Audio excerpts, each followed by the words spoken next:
Hi, welcome to the small shed. This week on the Cyclekart I want to get what is, I hope, going to be the biggest milestone of all. See you in a minute.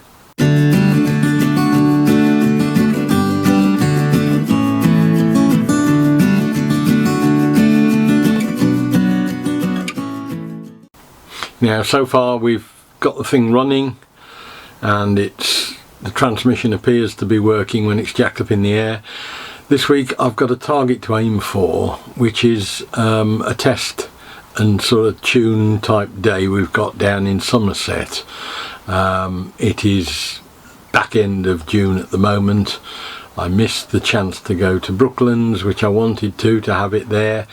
But in hindsight, that's probably a good thing, in that was not the venue to be trying out something totally untested and find that you make a fool of yourself in the first 100 yards when it all falls to pieces. This is a much better event from that point of view. The biggest problem is that being so far from home, it means that if there's anything significant that needs fixing, I'm not going to be able to just do it there and then. But hopefully we can get a little bit of running in and get the thing moving. To do that, I've got to do all the last tidying up of stuff. I've got to get the garage tidy for a start, and then just work through from front to back on the cart, tighten every nut and bolt up that needs tightening up, bleed the brakes, check everything, check it again, and so on. So let's go out in the garage and see how we can go towards that goal of taking this thing out on track and seeing if it works. I've had a bit of success with doing things. The electrics are now all sorted to the extent that I can turn on that isolator there, turn on the key on the dashboard that's fitted, and with any luck the thing will start, and everything is bolted in and done. The only thing that I haven't done yet now is to bleed the brake. I've just tightened up all the connectors on that, so that should be okay, and sort the back end out transmission wise. Now, I know that the wheels turn forwards and backwards when I move the gear lever. It's run with its wheels spinning in the air, but what is missing is the keys in all of the keyways in the axle that lock the wheels and the chain drive and everything to the axle itself, rather than just relying on clamping them onto the axle. That's probably all that it needs then to be able to see if it will run literally on the ground, if you see what I mean. But I've got a bit of a problem with that, in that the place is getting to be a bit of a tip, and I can't find the 1/4 inch steel that goes into the keyways that I've got a piece of that needs cutting into lengths to put into the various wheels on the back axle. So I think I'm going to sort of stop for half a day and just have a bit of a tidy up, start and put things away a bit, gather all the parts together because they've become scattered far and wide across the garage, and put the tools away, put all the bits and pieces back on the Cyclekart. I'm not going to finish that side blister. There's another little blister needs putting on, but I'm not going to get that done, I don't think, so I'm going to bolt that back onto the side, and just generally have a bit of a tidy up for a morning. Sometimes it's worth just taking that break to get yourself back on track, so that when you next go to reach for a spanner or want a piece of bolt or threaded rod, you can find it.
Right, I've just about sorted everything out into logical places where it can stay. All the stuff that's useful for the finishing the cart is in the drawer now. All my scrap or stock metals and that are in there. Bits that I no longer need in the cart are in the other bottom bit there. Bits that I've bought that I don't need or that I'm not going to use. Bits of the old TAV, things like that. And I've got all my tools put away as best I can, at least all in one place. It's left me with two problems. Firstly, the only square stock steel I've got, key steel, is those two pieces, which are 5mm, and I need 6 in the back axle. So somewhere down the line I've lost a piece of 6mm square steel. Having said that, I've just seen this. Like an idiot, I've been out. Oh no, that's 5 the same. I've ordered a length on eBay, so hopefully that will be here in time. Now that's tapered, that's no good. So I can't find that, so that's stymied that getting the back axle sorted. So it's now due Saturday or Monday, so I've got plenty of time to sort it, but it's just annoying that I can't get on with it. So I thought the next thing I'll do is to bleed the brakes. And can I find my bottle of brake fluid that I bought about 2 months ago? No. So it looks like the last two things I need to do, I'm stymied for materials, which I'm glad I've stopped and had this search today, because I'd rather do it a week and a half before than 2 days before, because 2 days before would be too late to do anything about it. I came out in the garage last night to admire my handiwork at tidying up, and I thought I'd move these plans out the way that were all over the bench at the back, and what did I find in amongst it but my brake fluid. So we've got the brake fluid, so I can get that the brake bled. I'm still short of my keyways. If it was a pinch and I was having to go to a race meet tomorrow, it wouldn't be a problem, because I have got some square section that is, well, it tapers actually, because it goes from that at one end down to probably about 2 or 3mm at the bottom end. So if I really had to, I could make do and mend, but I'm not going to. I know it puts me back a bit, and that it means it's going to be middle of the week before I can get the keys in. But I think if I bleed the brakes and just tighten these up rather than put the keyways in, I can at least run it up and down the drive and see if it'll move, if you like. So that's the first job of the day. Get the engine cover off, or the bonnet off, and get this bled up and see how we get on with it. Something I haven't done for years, but I don't think it's that difficult. It's just that the stuff is horribly corrosive, and you know, keep it away from paint and stuff. Pearl held onto her side to try and sleep, but in the next instant her phone rang. Reaching blindly for it, she felt instinctively that it must be. Charlie paused, then, "Why didn't you tell me? I didn't want you to worry." "Worry?" echoed Charlie. "But you're there, in the middle of the countryside, with a killer." Charlie's call. It was true, Pearl had asked only Dolly, and not Maguire, to keep news of Guy Priddy's murder from Charlie. Nevertheless, she resented the fact Maguire had taken it upon himself. She said sincerely, "I had no idea it was you in the grounds, in the maze." "No," said Kate dully. "Why would you?" Pearl and Maguire entered the garden wing of Mount Ephraim to find the hallway. Right, the one advantage of this is that you can bleed the brakes by leaning on that pedal and undoing that end with one person, whereas normally it takes two. I think I've got brakes, in that is now operating, the brake pedal is now operating the brakes. Where I'm not quite so convinced is that this tower that I built to support that brake arrangement, the caliper itself, I'm not sure that it's going to be strong enough because it moves. You can see it rocking there. So I may need to have a think about some sort of strengthening on that. But at the moment, at least I've got something which will slow the cart down, even if it won't stop it from speed. I'm not intending to go at speed at the moment. So I'm sort of halfway there. It's made a mess of the paintwork where it's splattered on, which is why I hate brake fluid, but that's not a big problem. We can do a bit of touching in there. In the meantime, with exceptional efficiency, I've got the keyway steels arrived, I think. At least I think that's what this is. And if it is, that was only ordered yesterday afternoon at 4 o'clock. So I'm pretty impressed by that. Yep, there they are. There's my keyway steels. So I can get on with the back axle now and get that put together.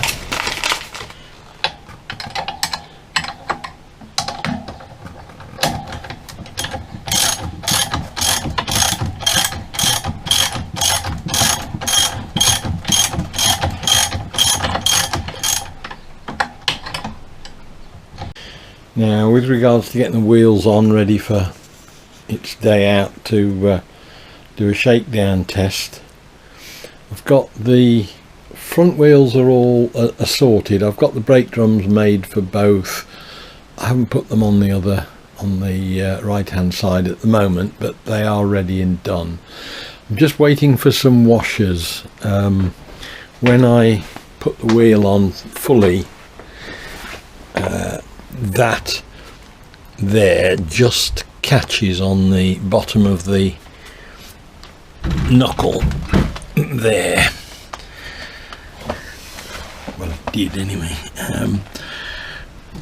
So I need to just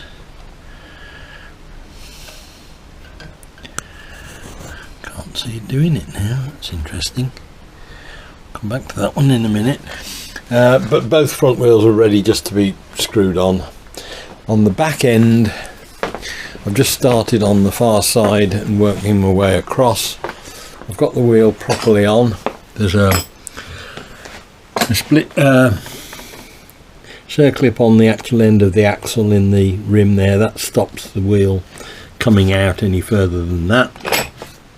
I've bolted the whole assembly together through to the backing plate, put the key into the backing plate, tighten the backing plate up, put that collar on to stop the key slipping out, grease the bush, the bearing. There are two more collars to tighten there and there, which I've just done. Put a key in the brake disc and I've tightened the brake disc up. So this half is now set.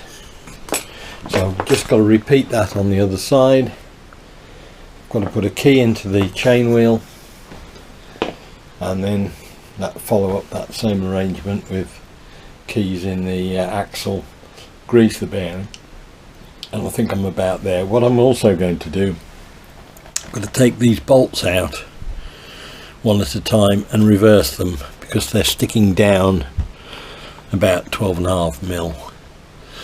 And I don't really want to lower the ground clearance any more than I can help.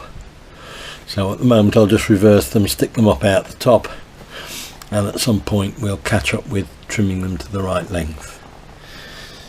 So I think otherwise we're nearly there. So we'll just get this other half done and see where it goes from there.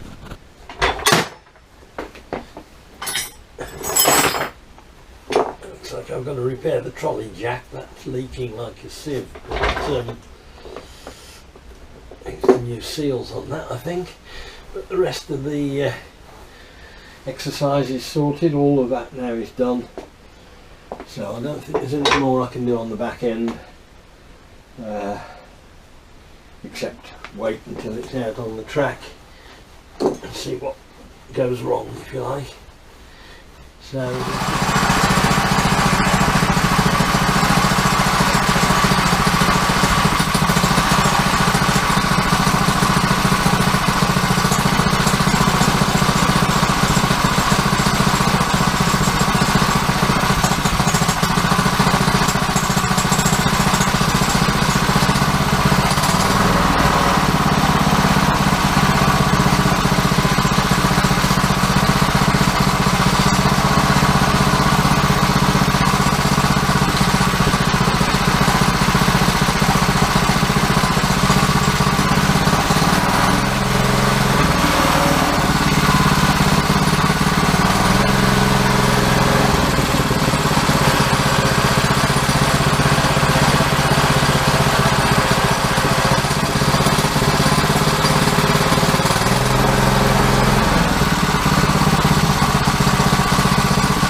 now it's probably very risky, but we've actually had the thing moving under its own power, admittedly only about 2 or 3 yards in each direction.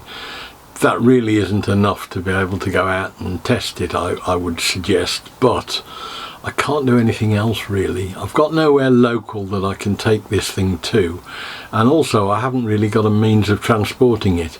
As it is, I've got to hire a van, and the costs involved in that are not really sufficient. Even if I'd got an area I could go and test it on locally, it's not really worth spending all that money. I've got a day out with the rest of the Cyclekart guys and that could well be more use to me than just doing it on my own, because they can turn around and suggest whether there's things wrong or right, and it will also give me a chance to get an idea on performance against other carts, because at the moment I don't know what good looks like until I've actually got out there and sat alongside other ones, and that's probably the yardstick to judge it by. So we've got the cart ready as it can be. I'm going to put together a load of spares now, and zip ties, gaffer tape and all the usual sort of things that you'd take with you on and do like this, and we'll go and get a van and get ourselves down to Western Zoyland, to an old World War II airfield.